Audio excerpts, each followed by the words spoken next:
Well, welcome everyone to today's webinar, Cyber Risks That Just Won't Go Away, a closer look at common security exploits that continue to cost organizations. Thank you all so much for joining us. As you have questions, you may post them in the Zoom Q&A and we will answer questions at the end of the call. We will try our best to answer all of your questions at the end of today's meeting, but if for whatever reason we're unable to get to your question today, please feel free to email learning@nfp.com. At this time, I'd like to introduce our first speaker for today's webinar. Joining us today is Tom Sheffield, Managing Director at NFP. Tom will now open the call. Tom, the floor is yours. Thank you very much, Matt. Good afternoon. Thank you all for joining us today. As Matt mentioned, we're talking today cyber risks that just won't go away. Thank you all for joining us. We're going to get started here in just a few moments with the good stuff with our speakers. For everyone's purposes, my name is Tom Sheffield, and I'm the head of Management and Professional Lines here at NFP. I'm very pleased today to have Lynn Peachy and Stephen Ramey from the cybersecurity firm Arete here with me. Lynn and Stephen are going to spend the next hour walking us through some of the most common security exploits that they are seeing and that continue to cost organizations both time and significant expense. For those of you who may not be familiar with Arete Incident Response partners with clients to reduce the burden of preparing for, detecting, and responding to cyber attacks. With core skills in incident response triage, digital forensics, malware reverse engineering, remediation, and testifying expertise, Arete's elite team of cybersecurity experts have created unparalleled capabilities to address the entire cyber incident lifecycle. From incident response readiness assessments to post-incident remediation and managed security services, Arete's advisory services provide legally defensible, compliant cyber strategies that assist in continuously improving an organization's cyber posture. Arete routinely works alongside counsel and insurance carriers to guide businesses through recovery efforts while reducing overall business impact. Now, before we get started, let me give it a bit of background on both Lynn and Stephen. Lynn Peachy is the Director of Business Development Cyber Insurance Channel at Arete, focusing on customer service and maintaining partnerships with cyber insurance firms. With over 6 years of experience in the cyber claims industry, she works with a team of experts to build a wide range of solutions for our clients' problems. Prior to joining Arete, Lynn exclusively handled first and third-party cyber claims, technology errors and omissions claims, and media injury liability claims for two of the largest cyber insurance carriers in the U.S. Stephen Ramey is a Director of Incident Response at Arete. He is a cybersecurity expert with over 15 years of experience. As a trusted advisor, Stephen helps clients through a wide range of security and privacy challenges affecting their business, such as network intrusion investigations involving ransomware attacks, data breaches, and cybersecurity assessments. He also has experience in advising clients during antitrust matters involving HSR second requests, breach of contracts, Children's Online Privacy and Protection Act, or COPPA violations, and intellectual property theft disputes. Before we get started, just a quick note on logistics and to reiterate what Matt Creeth, my colleague, said earlier. If you have questions, please put them in the Q&A box and we'll answer them as they become relevant throughout the presentation or at the end. With that said, I'm going to turn it over to Lynn and Stephen to get us started. Thank you very much. Thanks so much, Tom, and thanks for having us. So as Tom noted, we're going to walk you through some of these common security exploits that we're seeing. We're going to show you what the bad actor sees on the back end when some of these attacks are being perpetrated. And finally, we're going to leave you with some tips and tricks to arm organizations to better defend against these risks, which sadly don't appear to be going away anytime soon. So we're going to start with a picture of the threat landscape based on what Arete has seen since early 2020. We've aggregated over 150 data points across our 1,500 plus engagements in order to get a sense of industry trends, ransomware specific trends, and more. Since most of you on the call probably know that 2020 was synonymous in the cyber world with ransomware, it's probably not surprising to see that 44% of our projects were ransomware related. But today we're going to focus on the non-ransomware aspect of cybersecurity response. And as you can see, there's 56% of the market share that was not related to ransomware. 19% of those matters were related to a business email compromise, and about 15% were related to a data breach discovery project. Now, just to have in the back of your mind the types of costs that we see associated with these non-ransomware engagements, for a typical intrusion investigation where data mining or data breach discovery is not necessary, the average Arete SOW or statement of work cost is about $15,000.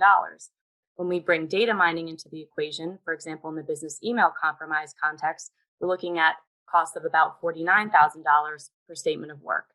Now, this is always important to keep in mind when companies are bulking at their cybersecurity preparedness costs for the year instead of perhaps thinking about what response to an incident might look like. So you've seen what a flavor of the majority of our incidents are and what they cost, but in order to help meaningfully address these risks, it's important to understand what exactly went wrong here. How did the threat actor get in? What was the vector of intrusion? What we can see most saliently is that for non-ransomware related matters, the most common vector of intrusion is a malicious email. So that means that someone within an organization received a spoofed or phished email and responded to that email by either clicking on a phishing link, going to a credential harvesting website, or otherwise acting on something that they shouldn't have. You also can see that a large market share, 32%, is this scary unknown category, which I'm going to let Steve address from the forensic side because there is somewhat of an explanation. Steve? Thanks, Lynn. Yeah, the hardest piece with our investigations is actually coming back to the root cause. It's a 50-50 split, right? Either we're going to find it or not. And in the cases where we're not, there can be any number of reasons that would prohibit or inhibit us from being able to uncover what that point of entry is. Things like the client's configuration, firewall logs, VPN logs, they may not retain those. And so by the time we show up as part of the incident response, those logs have since rolled over. So the actual data when the attacker was connecting to the systems don't exist. Or another common scenario that we find is, again, by the time we show up for the incident response, the IT team has already repurposed all of the infected devices, not allowing us to come to that root cause conclusion. So there's a number of factors that go against us with the time it takes to go from identification of the event, bring Arete in, but we do try our best to at least pinpoint a part that could contribute to the point of entry. So you coupling our investigations with threat intelligence, understanding the threat actor that gained access to the system, and then understanding their motives, looking at prior investigations, because some of those threat actors are cookie cutter. They have the same type of tools, same type of automated identification, and they will attack systems the same exact way over and over and over again. And so we'll use that information to help supplement missing information from our investigations. Thanks, Steve. Also wanted to flag for you guys that remote access, so that's the RDP abuse, that's about a 12% attribution rate for our cases that we see. That might not come as a surprise, again, because of the increase in remote work this past year. Also, significant software or hardware vulnerabilities that comprise 7.5% of the vectors of intrusion, and then stolen credentials, 6.5%. Finally, to note, in 84% of these matters, so again, non-ransomware related matters, multi-factor authentication was not being implemented by the organization. You might be surprised by that if organizations are allowing workers to remote in. You would think that there's additional protections and means of authentication in order to access that environment remotely, but we are seeing that there is still not adequate protection on that side. So what does all of this mean? From the data and market observation, we still see that organizations are continuing to fall prey to financially motivated threat actors through weak human security, through weak network configuration, and weak software and security update practices. Now, what do we mean by weak human security? We mean bad individual password management, not using complex enough passwords, reusing passwords. We mean employees or people within an organization failing to detect and falling prey to phishing attacks, not enough training on those phishing and human security fronts. Again, remember 38% of non-ransomware matters were the result of a malicious email being acted upon by someone within the organization. Weak network configuration. We mean bad programming management, And Steve can talk to you a little bit about what that means on the developer side in where passwords are stored. Steve? Sure. So previously, within the last 10 years, there's been a greater focus on secure software development lifecycle, or SDLC. Prior to that, programmers are kind of lazy, to speak frankly. They hard code, meaning they actually put usernames and passwords inside of their code that they're writing. They'll also embed um, access tokens. Access tokens are a way to programmatically, it's actually the equivalent of a username and password, but from a programmatic access. And so they'll take this information, they'll embed it into their code, and they'll actually store that code on places like GitHub, where it's publicly accessible. They'll forget to turn on privacy, so those repositories are publicly accessible. And then bots like Google's crawlers will actually index the GitHub code, making that searchable.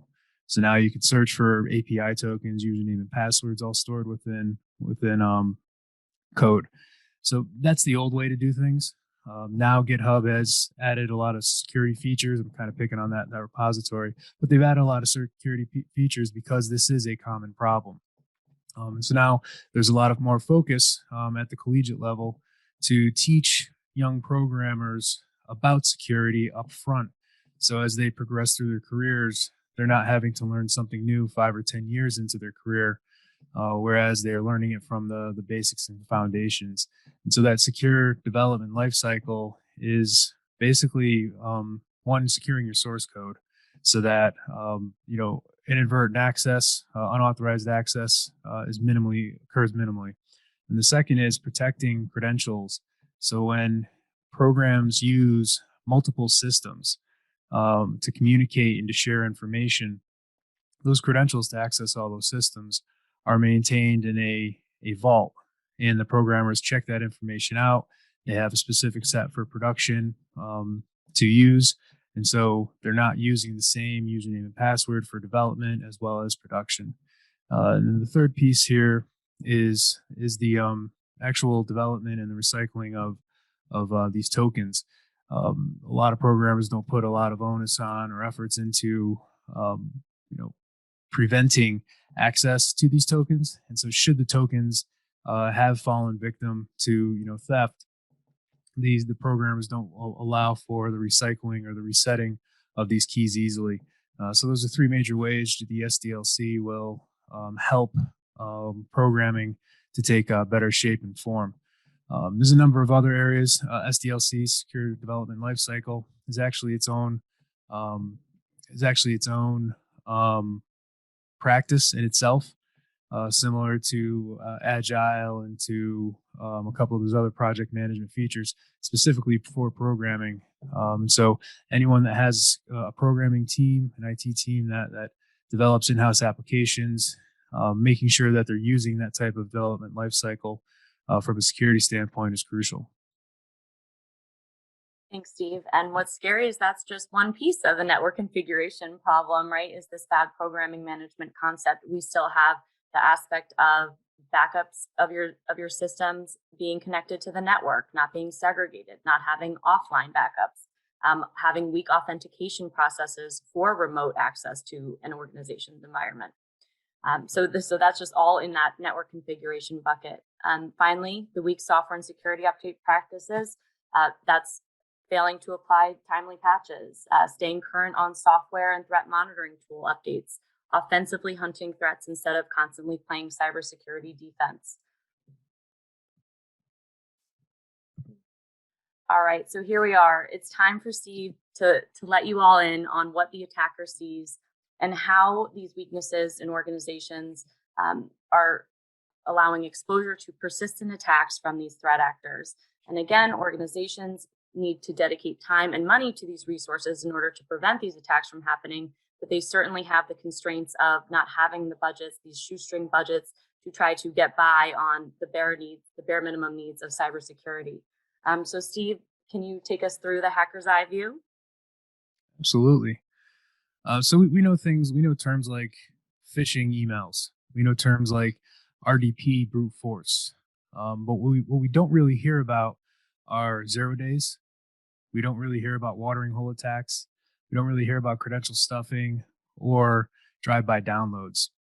From a 0-day perspective, the two most recent were SolarWinds, happened late last year in 2020, as well as the Microsoft Exchange 0 days that recently just occurred at the end of February, early March. 0 days in themselves are very scary. Basically means that there's a vulnerability that nobody was aware of, except for the one threat actor or security researcher. They built proof of concept code, that meaning that they were able to actually exploit the vulnerability to gain access to the systems. So in the case of Microsoft, there's about a 2 or 3 week period before Microsoft could actually release a patch to protect from those vulnerabilities, right? There's something like 80,000 Exchange servers worldwide that were affected. The patch was slowly rolled out, and Microsoft, kudos to them, the way they approached it, first making the information available and then layering the release of tools to help organizations prepare. Finally, they actually updated Windows Defender's antivirus to check to see if the system had been patched. If it wasn't, it would automatically download the patch as well as run the scan and remediate the bad activity from the systems. So when we think of 0 days, they are absolutely horrendous when it comes to security, especially when you affect products used on that mass global level, such as Exchange. But for the purposes here, what we'll talk about is we'll walk through three attack types: a watering hole attack, a credential stuffing attack, as well as a drive-by download attack. And we'll show you, we'll explain what the differences are, walk you through them, scenarios, and then talk a little bit about how these can be mitigated in the real world. So starting with a watering hole attack. If anyone's familiar with the concept of animals and going out on safari, a watering hole attack is essentially when you poison the water supply, meaning there's a pond where all the animals are aggregating towards and they're drinking from it, and you poison that water well. All the animals eventually, die. That scenario translates to the internet, and a water hole attack is when a threat actor compromises a legit website and hosts malicious content that, in the end, an end user is tricked into downloading and executing on their system. So there's interactive access by the individual to download a poisoned file, and that file then infects their system. We should be concerned that this isn't really blacklisting activity, meaning users are at forums, they're engaging in the internet just as they normally would, as anyone else would, in a very typical way. They're having their chats, they're enjoying, they're sharing information. The 0 day aspect of this is when they download that file, there would technically be safeguards in place, right? Your browser should be able to check the file itself to see if it's malicious or it's coming from a malicious source. There would be hopefully some type of antivirus or endpoint tool on the system. But in itself, the threat actors already accounted for these. And so they're going to package this with some type of exploit that has a very high chance of successfully infecting that system to open up a backdoor. Lynn, can we go to the next slide, please? So in this is by the way, this was a real world example where we, during one of our investigations, actually uncovered this. The Soda Nikibi group they infected this website, and upon first glance, this link, the septic escrow agreement link, actually pointed to the Scarpier .it down.php. Now, what the attacker had done is when they poisoned the website, they set it up with some logic in this PHP code so that upon first visit, this septic escrow agreement, which is, by the way, a legit link, they changed it so this legit link points to their attacker file. So then the user clicks the link, downloads the file, opens the zip file up, and inadvertently runs the JS file, a JavaScript file, and that would then open up a backdoor on the system. And when we talk about a backdoor, we're talking about a way for the attacker to open up connectivity back from the victim's machine back to their command and control server. And once that connection's made, the attacker has pretty much unlimited freedom onto that system to download more tools, to potentially run a keylogger, screen scraper, any number of activities. Essentially, the victim's computer has joined their bot network for whatever mischievous means the attacker wants. So the attacker poisons this link, and then if within the next 24 hours, if that site's visited again by that same user, the actual file, the real file, is showed. So the first visit, this link displays the malicious file. Then subsequent visits within 24 hours, the link displays the correct file. So they took into account that it's a one and done. They don't want anybody else to pick up on this. And so they're actually hiding in plain sight when they built that logic into this code. Next slide. And as you can see here, when you visit it again the second time and you download the file, you actually get the septic escrow agreement, which is the legit file that was posted in this forum. So the watering hole attacks are very dangerous. Very few and far between for these to happen. The threat actors have to spend a good amount of time to identify a website, gain access to the website, understand how the code works, and then modify the code so that it can serve the malicious content. Very, very hard attack, but it is a very strong vector to gain access into victims' environments. Now, from a real world example, when this occurs, maybe I'm on my personal machine, maybe I'm on my work machine. You don't really know because we tend to use our computing assets interchangeably nowadays.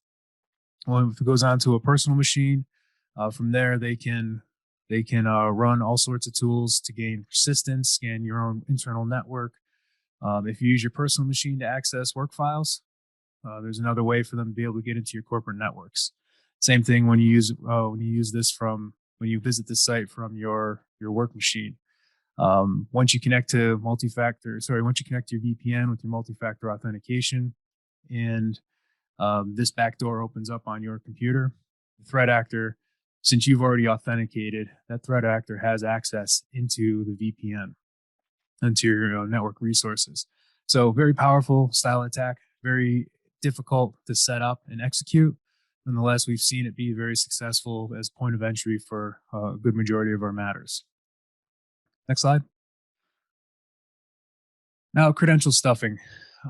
Credential stuffing is essentially taking at one point a known good username and password combination. For example, several years ago when MySpace was very popular, they were hacked and their credentials, their user credentials database was stolen and leaked on the dark web. Inside that database, there was a username and password for all the users. And so at one point in time, the MySpace credentials were legit good for MySpace. Since that was leaked and MySpace figured this out, they reset all the passwords. So that once known good password combination no longer worked for MySpace. However, back then, late 2000s, early 2010 time frame, the common thought was, I'm going to have multiple accounts across multiple providers, MySpace, Facebook, ESPN, CNN, wherever else your account get created. And I'm going to use the same password because I have too much going on in my life. So I'm going to reuse the same password. So now that MySpace username and password combinations were leaked, anybody could use that same combination for other sites that user actually used to set up their accounts. So for me, I had a MySpace account, I had a LinkedIn account. Pretty sure it was the same password for both, which means when MySpace was leaked, they could have used my name, my email address, and my password from MySpace and attempted to log into LinkedIn. So again, a credential stuffing attack is when we use a known good combination of a username and password from one site and attempt to gain access to multiple other sites using that once known good combination. We should be concerned because Office 365, there's a large majority of organizations that use Office 365 that may not enforce strong passwords, that may not enforce multi-factor authentication. And so if these known good pairs exist out in the wild, who's to say they couldn't try to use those to gain access to Office 365? What about your financial institutions? Fidelity, Bank of America, Capital One, wherever else, using the usernames and passwords to gain access. How about the email itself, right? If I have a Gmail account, who's to say I didn't use the same password for MySpace that I did for Gmail? So you can quickly see that if this exists in one location, there's many other systems that are affected. In case in point, say the username and password did work for Gmail. Now the threat actor can gain access to Gmail. Now they want to go to Bank of America and log in. Well, Bank of America puts multi-factor authentication, a one-time passcode, and requires that. But they require it to be sent to your email address that the attacker has access to. So now the threat actor who has access to email can attempt to log into Bank of America, one-time passcodes sent back to Gmail. They now have access to it, and now they can go and log into your financial account.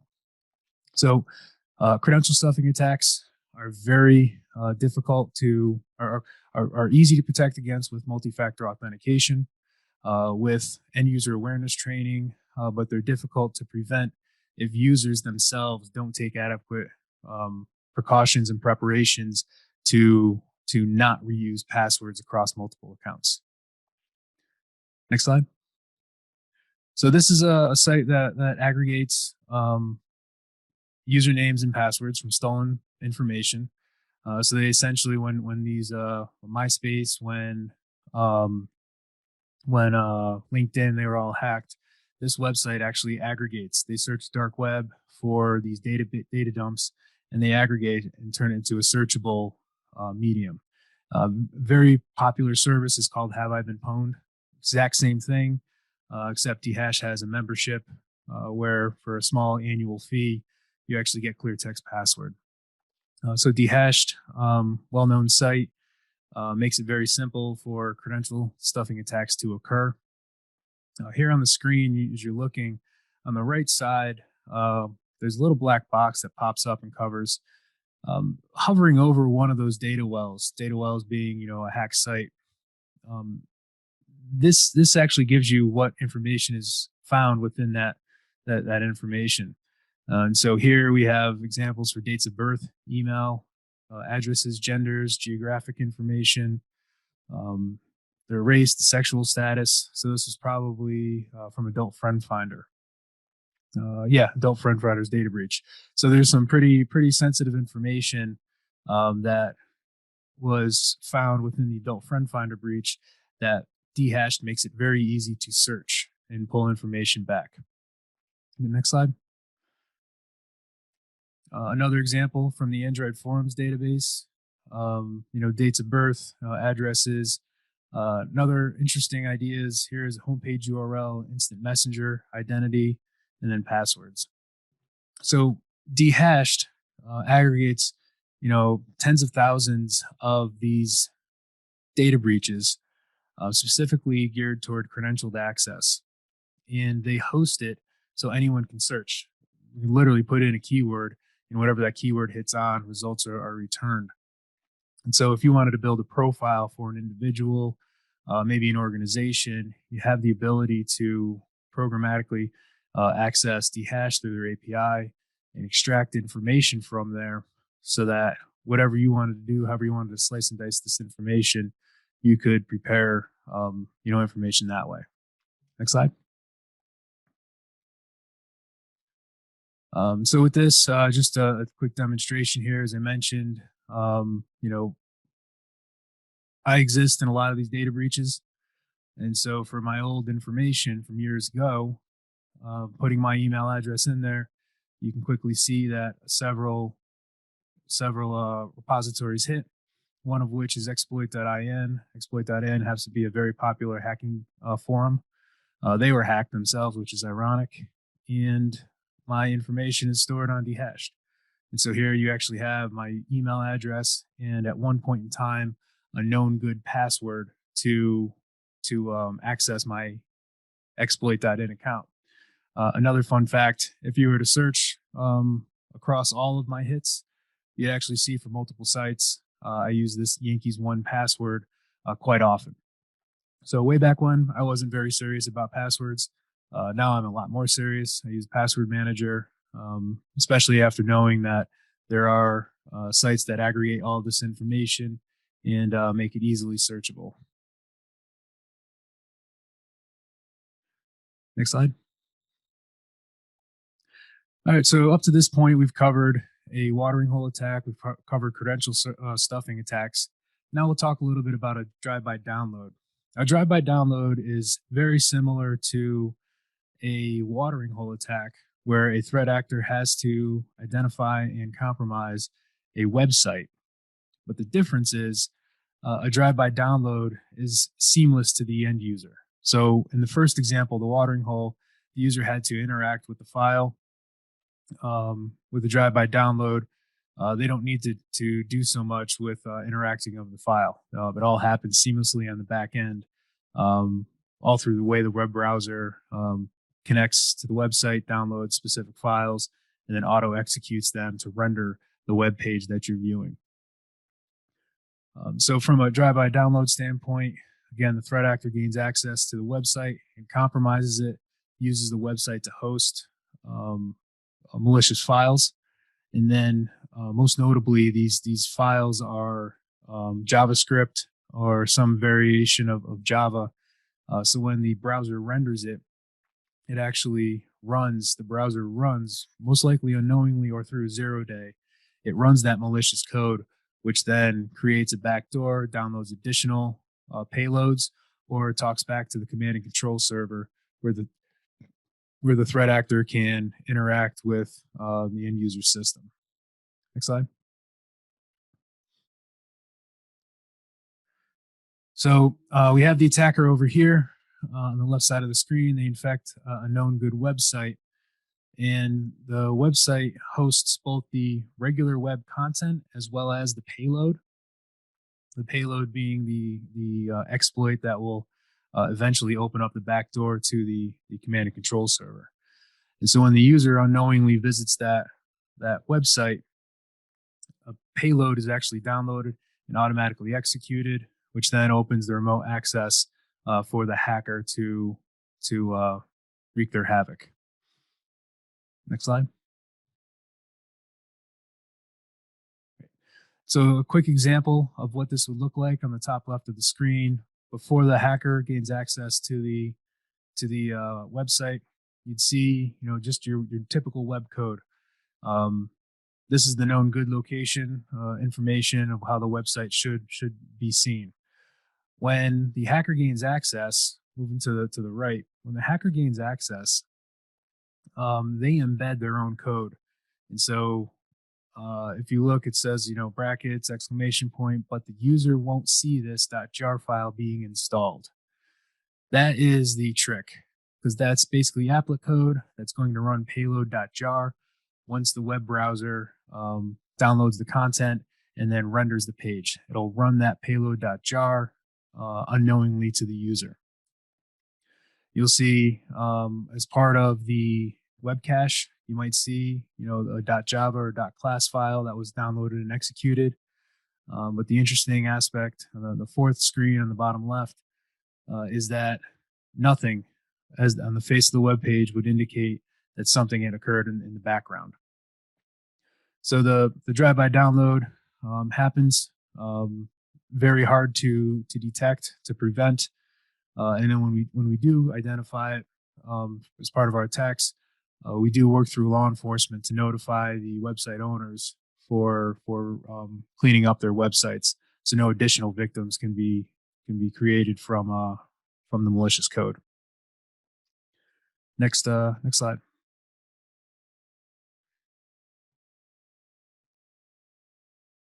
I think that's me now, Steve. So anything else that you wanted to note on the drive-by downloads? So I think you covered quite a bit.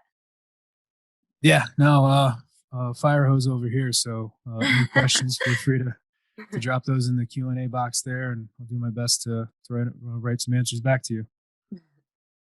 Thanks, Steve. So we've sufficiently unnerved you enough about these risks that are lingering out there that organizations are still falling prey to. But what can we do about it, right? We're seeing all these incidents, we're tracking all of this data, but we also do have some solutions, and not all of them cost an organization anything.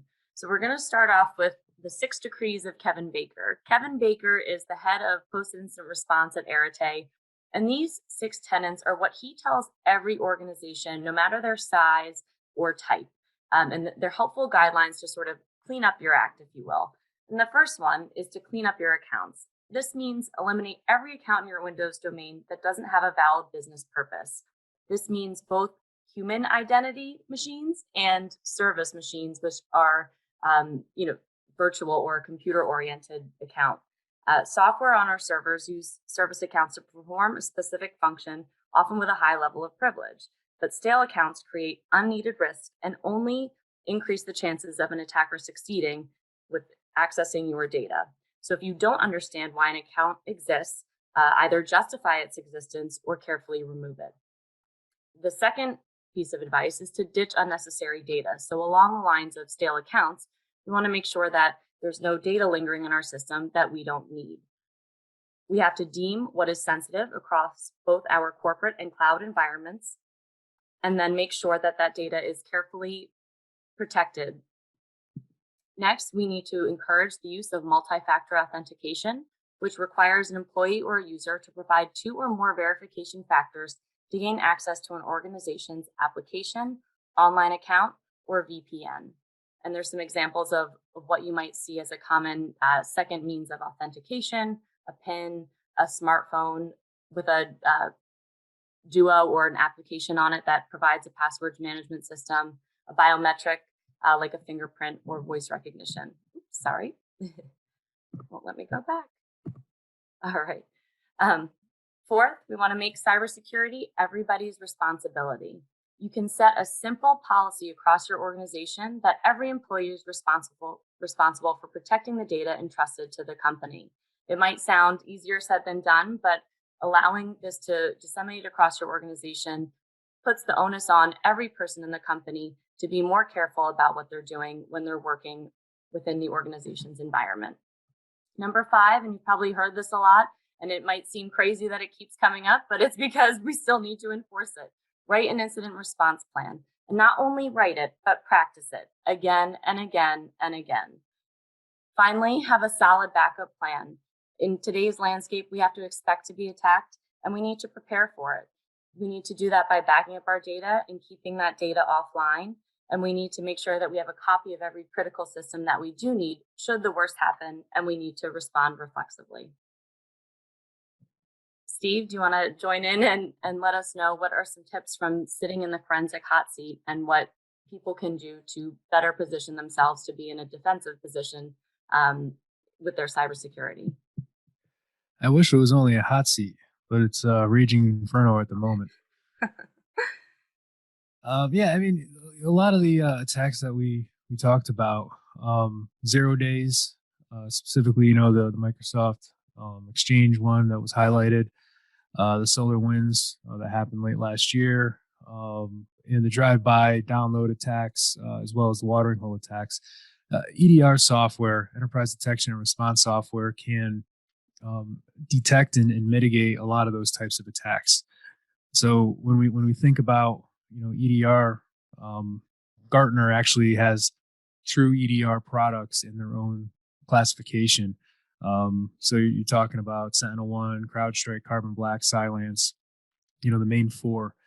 Not so much around the marketing hype with some of the other traditional AV products that are pivoting into the endpoint space. But you look at this software and how powerful it is. The way it can, at the speed of a computer, detect and prevent the continued operation of malicious activity on the systems.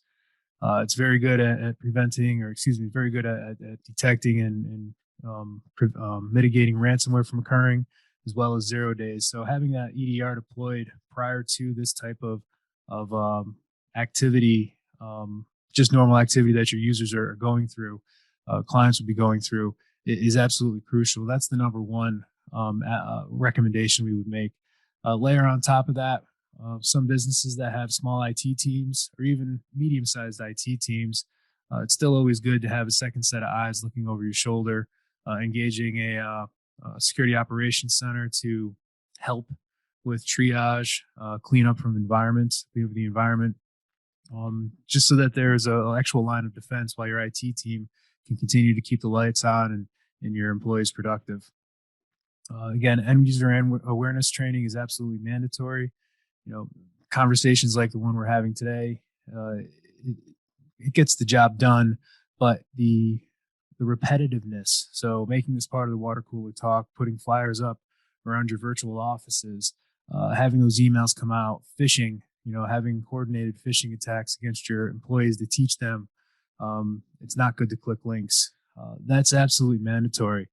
And that would go and correspond as well with good password hygiene, password management to protect against the credential stuffing attacks. And then finally, patch. There's so many 0 days out there. Even the most current patches may have 0 days may have 0 days built into them. But at least if we're at the most current patch level, we are protecting ourselves from the bad known exploits out there. And so that when we do find ourselves in one of these situations with unauthorized access, we can at least say patching levels are current and up to date. Steve, Back to since you, we Lynn. have a couple minutes and we can kind of pick your brain for everybody's benefit. With respect to patching, do we think that it's a full-time job for an IT security person based on all of the releases that come out every day, and maybe in light of Microsoft Exchange? Is it something that people can keep up with, or any tips or tricks to try to stay current on that, or sources that people can go to? It's a great question. Depending on the size of the organization, how many computers, and the types of products that are being run on those computers, patching can be a full-time job. For larger organizations, more complex environments, there's actually teams of people that qualify the patch before applying it into their production environment. Because if that patch breaks something in production, it brings their entire organization to a crawl, if not straight down. So they have a development environment, quality control. So they deploy the patch to that environment. They test it, make sure that everything is productive. There's no hiccups, there's no performance breaks, and then they would move into production. So it certainly can be a full-time job for some. The good news is for smaller environments don't have a complex IT infrastructure. It doesn't have to be a full-time job. Two ways to go about it. One would be having a solution that helps manage your patching cycles for you. So there's a lot of products out there that can actually automatically deploy patches when they become available. The second is using a managed service to manage the patching cycle. So basically once a week, the managed service would come in, apply the patches to make sure that everything is up to date and running smoothly. And Lynn, it's Tom. I would add to that too, to all the stuff that you guys have talked about for the benefit of of the folks on the call, attending the call today. I would say that there are a series of different opportunities available through the variety of different insurances that folks purchase, many of whom partner with firms that in turn partner with Airtay, to provide some of those services, evaluated services, tabletop exercises. A variety of different tools are already available in some of the products that people utilize. I'd certainly want to mention those in this context too. Thanks, Tom. That's really helpful. And yes, I mean, coming from the cyber insurance world and being on the claim side, if you aren't looking into cyber insurance, or you're questioning whether you should, that's where your wonderful brokers at NFP, they can give you the information about the wide variety of policies and coverages that are out there now for this. And as we see kind of the changes in the market, we see the products changing and becoming more reflexive, right? Integrating more technology products and preventative technology so that you're not always dealing with everything after the worst has happened. Steve, while we also have a couple minutes, can you dive in a little bit more on Microsoft Exchange, And, we know about the patch. We know the patch has come through now from Microsoft Exchange.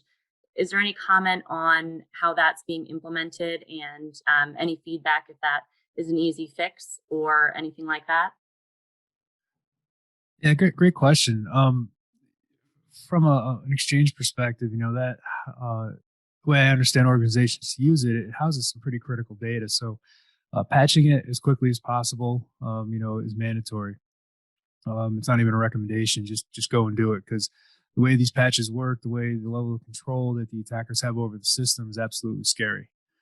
It's basically inviting them into your data center, handing them a keyboard with a user account that doesn't have a password on it, and they can do whatever they want. And so that's a scary piece on how the exploit works.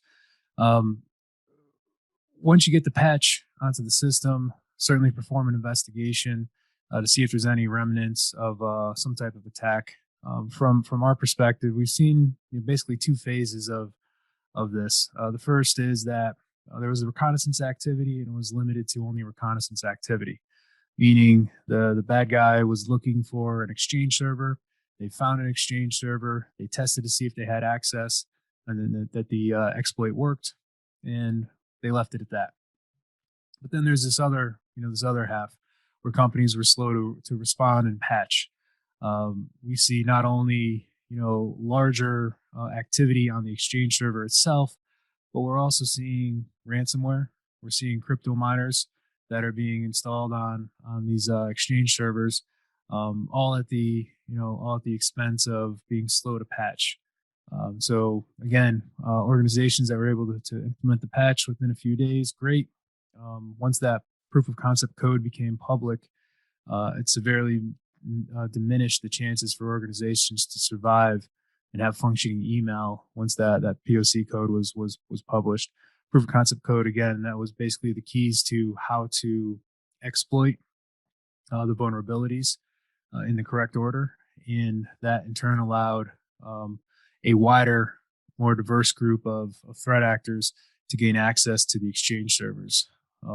Crypto mining isn't all that bad. It severely consumes resources, so you're basically letting somebody else use your computing process, computing power, as well as your electrical power to mine cryptocurrencies, which is a huge negative. But again, we don't know what else they were doing on that system. If they were looking at your files or taking data off. The ransomware groups we're starting to see exploit. They're stating they are stealing data, as well as deploying ransomware. Black Kingdom's one of the more popular ones. Deercry is another one. There's a few other variants that are also gaining access through unpatched exchange servers. So it's certainly worthwhile to patch the servers. If you haven't experienced an unauthorized attack yet, patch the servers immediately, and then again do your due diligence to see if any of those remnants, those artifacts, are there that would indicate there was some type of access to your system. In both the Microsoft Exchange attacks and in some of the attacks we discussed today, there's this heightened concern around the concept of automation and what threat actors can do with that during an attack, and how it increases their ability to span a larger group and potentially increase their financial gain across multiple organizations. So have you seen those types of have you seen automation or tools being used successfully to help propagate an attack and make it happen either across organizations or within an organization with speed? Certainly. I mean, if you look at the grand scheme of things, the way businesses, generally speaking, the way business is trying to do more with less, and how we're becoming more reliant on computing power to reduce costs, improve margin, the threat actors are looking at the exact same thing. Some of these hacker groups are so well run that they have a hierarchy, they have a CEO, they're funded by an external funding source, and then they have layers and layers of individuals that, from a tech support to development engineering teams, to some even have money mules on staff, just so that when cryptocurrency is converted to fiat and it hits the bank account, these individuals can go and take the cash out and then bring it to their washing service. So when we look at how modern business, real business, legit business evolves, relying on computing power, the cyber criminals are also doing the same thing, same exact thing. They're looking for ways to get into the door more, to get into the door quicker, and to get in the door to reduce costs. Because the less people they have to put on payroll, the more money is in their executives' pockets. Thanks, Steve. Do we have any questions from the group, Tom, or is there room for me to ask another one of Steve? I don't see any in the queue right now. Matt, you can confirm or correct me if I'm wrong. I don't see any in the question queue. So I'd say go ahead with your with the question, and if any come up, then I'll let you know. Sure, sounds good. So, Steve, do we think that the new threat landscape is going to be a lot more leveraging of zero-day exploits, this use of automation, and kind of increasing the threat landscape for for all of us? Great question. Actually, this comes up in my podcast that's getting released this week. The threat landscape is absolutely scary. We're on the verge of quantum computing. Quantum computing is going to add, light years of power to password cracking. So what we're currently relying on from modern computing infrastructure, quantum computing can break in a matter of minutes. So that's scary in itself. I imagine these threat actors are already looking at how they can leverage quantum computing just from a password cracking standpoint. Then there's this idea of 0 days, as you're mentioning. We've seen two huge products within a 4-month span, a 6-month span, get hacked into all through 0 days supply chain attacks. And the scariest piece is that those two products are in thousands, tens of thousands of companies globally. I think SolarWinds is actually in hundreds of thousands globally. So that was unfettered access for a long while for this group to be able to do whatever it is they wanted. I think we're going to have the continued trend of seeing more 0 days, maybe not to the magnitude of SolarWinds and Microsoft Exchange, but I think we continue to see that on our VPN technologies. SonicWall late last year had the same, or actually earlier this year had the same challenge. So I think we're going to continue to see that in varying shapes or forms, where these threat actors will be able to exploit these actions to gain access. The other side too is I think we're going to see an uptick in harassment. So one of the newer trends we're starting to see that kind of coincides with ransomware, but really isn't ransomware, is that these threat actors gain access to the environment. They steal your data and they hold that as a hostage. Basically, we're giving it the moniker Dash attacks, data as hostage. And instead of them crippling the business through ransomware deployment, they just take your data and they basically extort the business. Pay us or we're going to release your information. In some instances, we've actually seen them delete the data outright from the victims' systems. And so the only copy is in the threat actor's hands, which is even scarier because now you're more inclined to pay to get your information back, not necessarily able to recover from backups. Further, these extorters are also taking the open position that if payment isn't made, they're going to harass your employees of your business. Or if the data they took has client contact information, they'll harass the clients until that business pays. And so they're openly threatening this in conversations with us when we start to negotiate with them. There was also a great read from Recorded Future. One of their individuals actually interviewed one of the hackers from these crime rings. And even there, the hacker said, we're just at the cusp of what we're going to do. There's public shaming of the executives. A lot of their personal information is being leaked as part of these data exfiltrations. So they're really looking at ways to increase their paydays. And unfortunately, they're making business personal now. Thanks, Steve. Yes, it's certainly scary. So that's going to conclude what Arete has for you today. We hope that you've learned a little bit about what we're seeing on our end We hope you've taken home some tips and tricks that you can either implement in your own organization or advise someone else. Again, like we said, not all of them have a cost. Some of them do, but I think we always have to weigh that cost against what does an incident response cost look like? What do regulatory fines and penalties look like? What do third party actions look like? So thank you so much. I'm sure if you have any questions or if any popped up, we're happy to answer them. But seeing none, we just thank NFP for the opportunity to speak in front of you all, and hope everybody has a great week. You bet. Thanks, Lynn. Thanks, Steve. Thank you both for that very informative presentation. As I mentioned earlier, Arete is a trusted partner for nearly every cyber insurance carrier. So if you don't currently purchase cyber insurance and are unfortunately hit with an incident, please reach out to me, to your NFP broker, so we can pair you with the experts at Arete at a discounted rate. Thank you, everyone. A recording of today's presentation will be available in 48 hours. That said, we'll sign off the call, give you a couple minutes back. Thank you so much for your time today. Bye-bye.